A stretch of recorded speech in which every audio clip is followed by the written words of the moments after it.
ask him many things, he comes through. And those prayers are answered. Things happen when we pray. Right? Things happen when we pray. And this is exactly what Daniel was showing us in his book. Things happen when we pray. So we go to Daniel chapter 3 and we find out that Daniel, at this point, he was more closer to King Nebuchadnezzar. His three companions, they were in another type of a division in the kingdom of Nebuchadnezzar. They took care of they were administrators for the province of Babylon. So they were kind of left on their own while Daniel was serving the king.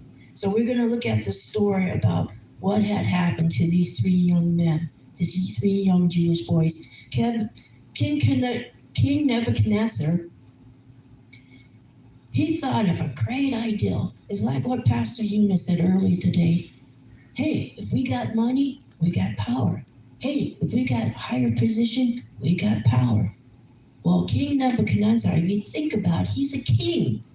He's a king. He can do anything he wanted to. And nobody had to say no. Everybody had to say, yes, my Lord. Yes, my king. Okay? So if you look at it, King Nebuchadnezzar, he knew he was king. So what he did, he thought, oh, I got this great idea. This is going to be great. It's going to make me look good. So what he did, he decided to make a golden image. Now this golden image was a pretty good size image. I mean, this thing stood, what is it, 90 feet tall?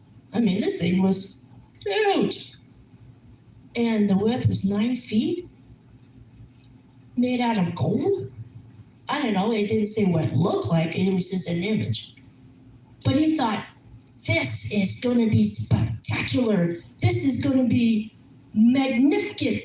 It's going to be great. Oh yeah, everyone's going to love what I've done. And then he put it into a town, it was a plain called Dora, and it was in Babylon. But it looked like I was looking at some of it, where's Dora? And it said in the Old Testament, Genesis, that if you remember that story about the people who came from the east, they were coming to this plain in Shinar. And Shinar was the place where they built the Tower of Babel.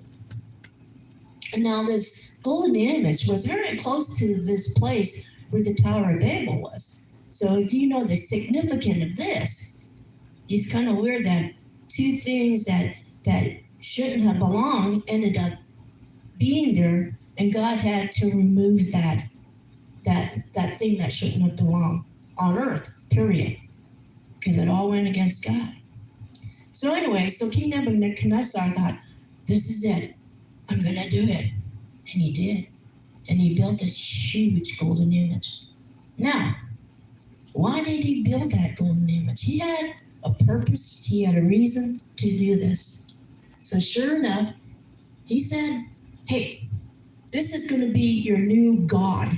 You know, and Nebuchadnezzar, he did serve other gods, not the true God, not the living God, but other gods. And more than likely, they were man-made. They were not from the hands of God. So anyway, here we go. Nebuchadnezzar, he built this huge golden image. And he had made a decree. He said that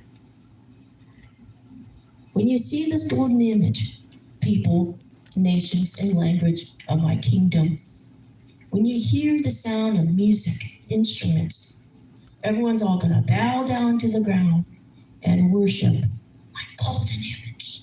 Ta-da! Well, is anyone going to say no to the king? Heck no. No way. They're all going to say, yes, my Lord, yes, my king. We're going to do everything you tell us to do, and we're going to definitely do what you command us to do, and your decree, why not? We'll do it. Now, if you think about it, was he godly? Was any of the people of Babylon godly? No. They listened to a man thinking anything he had said was from a godly figure, and according to them, right? So anyway, all his people believed that this decree was a pretty good decree. Let's do it. No ands, no buts, no other, answer. It was yes, yes, yes, yes, we'll do it. Well, here comes the riff. Here comes the challenge. 3 of the Jewish young boys, young men, was Daniel's companions. And they heard about this, okay, but they had their own decision on this. So what happened was, if you look into Daniel chapter 3, you notice it's very obvious that King Nebuchadnezzar built this golden image and he set it up for everyone to worship it. If you look here, I've seen at least 14 times that says that Nebuchadnezzar, the king, made an image of gold. He set it up in the plain of Dars in the province of Babylon. There must have been at least 14 phrases, the same phrases throughout just Daniel chapter 3. So Nebuchadnezzar, he's taking responsibility. He made this big, huge golden image and he set it up for that one reason, to worship it. Okay? So, I just kind of go back to this, but just hang on. So you think about this man who's a leader, who's taken over, he's controlling the situation, and he's making his people and the people that are there, other than Babylonians, to do what he has commanded them to do. Okay? All right. So sure enough, they tried it out, first time ever. The music was playing, the instruments were blaring, and everybody knew at that right moment in time, they had to stop whatever they're doing. They had to bow, and they had to worship the Lord, or worship this golden image. But before that, he had sent messages all throughout the province of Babylonia. He took all his officials, all his governors, his precepts, his prefect. He sent even the chief of police. He sent everybody that was in some way had some form of leadership in the province of Babylon.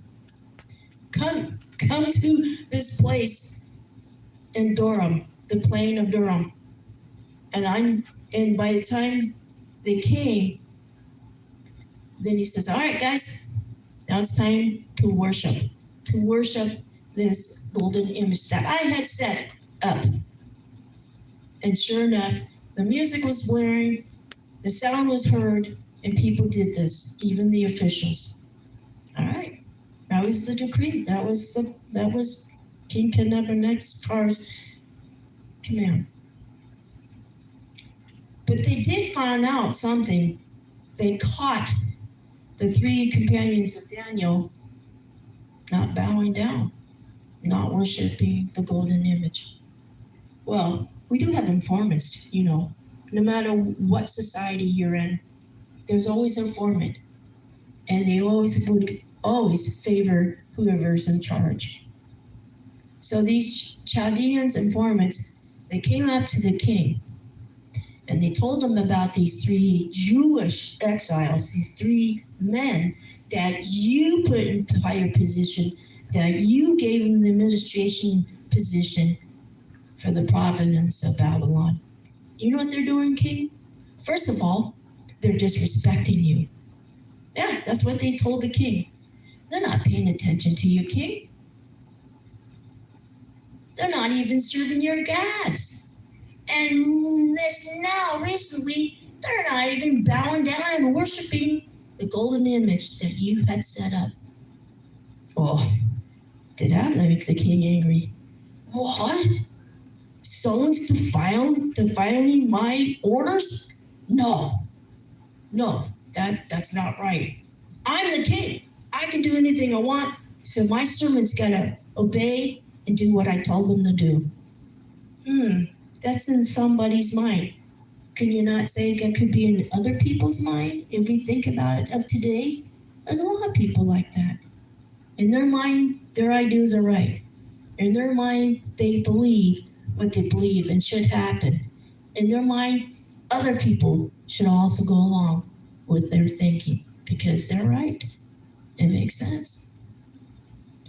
And so this is what happened to this king. And it kind of come along almost parallel to what you were saying about this gentleman, Pastor Eunice. The king was not very pleasant when he heard that his 3 best men went against him